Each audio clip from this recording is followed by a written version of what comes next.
Welcome to This Explainer. Today we're unpacking a really incredible historical mystery. It's one that starts incredibly quietly, almost imperceptibly, but then it just rapidly escalates into a level of global devastation that is quite literally unprecedented. I'm absolutely thrilled to walk you through this because the way we look at history completely shifts when we map out the facts and really dig into the data. Okay, let's dive into this. So what killed more people than both world wars combined? Because, when you hear a question like that, your mind immediately goes to weapons, right? To bombs, to battlefields. But the answer isn't a weapon of war at all. It was an entirely invisible enemy.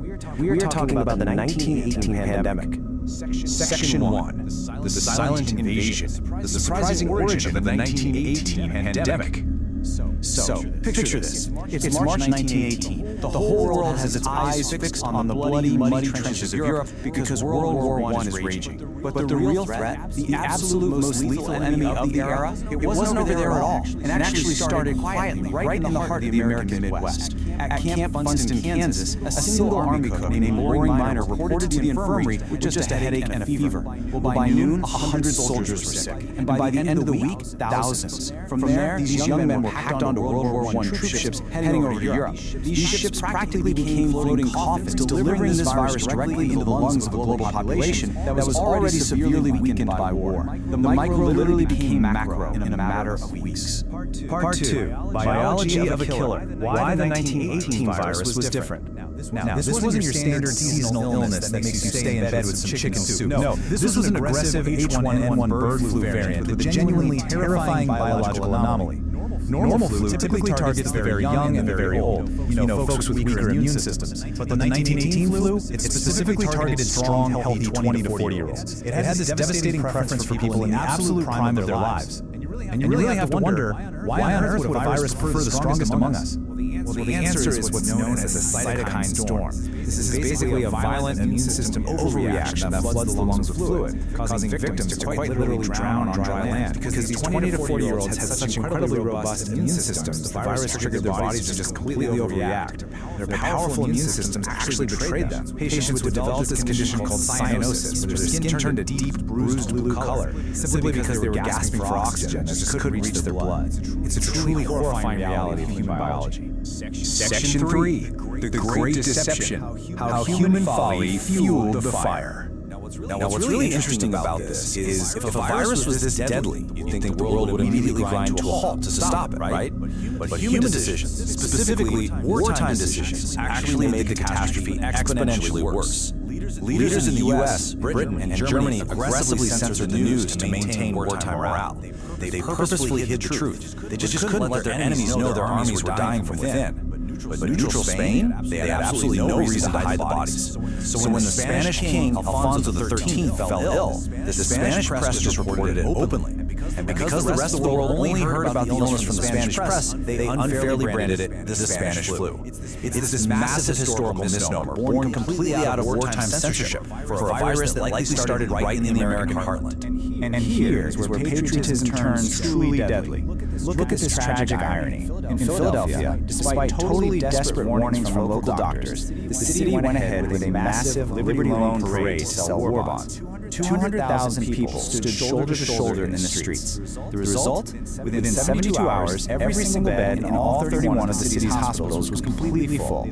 They literally threw gasoline on a biological fire just to keep up wartime appearances. Section 4. A world turned cold. The collapse of everyday society. By October 1918, the invisible ghost of this virus had completely unraveled communities. The everyday systems that hold our society together just started snapping, one by one. Learn the high sign of the flu. Cover your mouth when you cough. That's a direct quote from the U.S. Surgeon General at the time. It really humanizes the tragedy, doesn't it? You can actually hear a primary source voice from the authorities desperately trying to maintain some semblance of order and give people a sense of control in a world that was rapidly spinning totally out of control. Within just 24 hours of an outbreak spiking, carpenters were working nonstop just to build coffins. The constant sound of hammers hitting nails literally defined the era in many American cities. Days later, massive coffin shortages led to people being wrapped in simple sheets and placed into mass graves. And weeks later, families were completely trapped. If a mother died, her children might starve simply because the neighbors were too terrified of catching the invisible ghost to even enter the house. vibrant communities just dissolved into collections of frightened strangers. Section 5. The global toll. By the numbers. Let's move to see how this builds. We've mostly looked at the American heartland in cities like Philadelphia, but when we zoom out to comprehend the sheer, staggering international devastation, the horror was everywhere, across every single type of geography. In India, the virus arrived via transport ship in Mumbai, and it ripped through the subcontinent, leaving nearly 18 million people dead. 18 million! And then, at the total opposite end of the spectrum, in incredibly remote Alaskan villages, we saw up to 90% of local populations wiped out in a single week. High density, low density, it just didn't matter. The scale is almost hard to process. But if there is one number that brings this whole massive reality home, it is this: 12 years. In a single year, the average life expectancy in the United States plummeted by an astonishing 12 years. Stop and think about that impact for a second.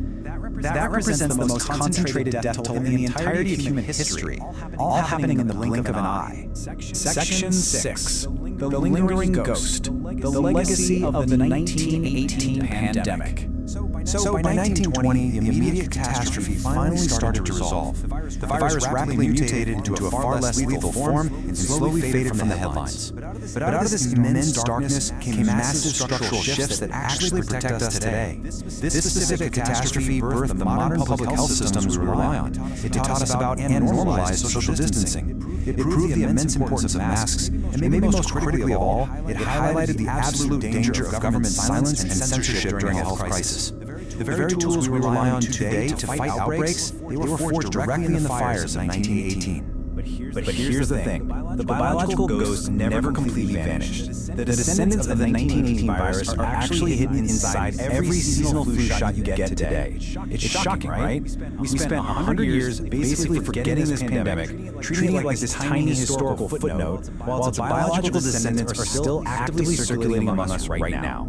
History doesn't repeat, but it often rhymes. Are we finally ready to listen? The 1918 pandemic was a massive warning. It showed us that while we spend so much time and energy fighting wars over borders and ideologies, our absolute greatest enemy remains totally invisible. I hope this explainer gave you a brand new lens to view our history, and leaves you curious to keep learning about the invisible forces shaping our world. Thanks for joining me.